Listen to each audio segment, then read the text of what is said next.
కొత్త నిబంధనలో ఎక్కడైనా క్రీస్తు వచ్చిన తరువాత ఆయన కానీ అపోస్తలుడు కానీ శిష్యులు కానీ సంఘము కానీ గెలిచినట్టుగా ఒక్క రెఫరెన్స్ నాకు చూపించండి. మీ కాళ్ళ కింద దూరిపోతాను, మీ కాళ్ళ కింద దూరిపోతాను.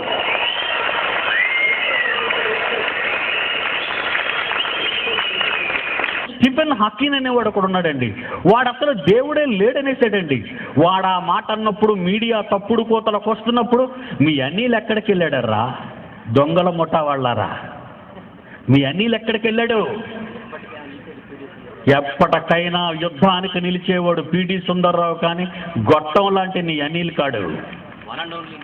వన్ అండ్ ఓన్లీ పిడి సుందర్రావు అవుతాడు తప్ప పిట్ట లాంటి వాడు కాదు అనిల్ కాడు. చెప్పలే మీ గురువుతో వెళ్ళి, ఒకవేళ మీస ఉంటే మీ అనిల్కి పిడి సుందర్రావుతో పోటీకి వస్తాడేమో అడుగు. ఇదే మైదానంలో టర్మ్స్ అండ్ కండిషన్స్ 2 నిమిషాల్లో మట్టి కరిపించేస్తానని కూడా చెప్పండి. స్వస్థత ఉన్నదంటున్నాడు, స్వస్థతలో చేస్తానంటున్నాడు. ఇదిగో తొడ కొట్టి సవాలు చేస్తున్నాను, తొడ కొట్టి. మీకు దమ్ముంటే మీరు ఒక అబ్బకి పుడితే అనిల్ని తీసుకొచ్చి స్వస్థతల మీద సవాల్. జాగ్రత్త, ఖబర్దార్.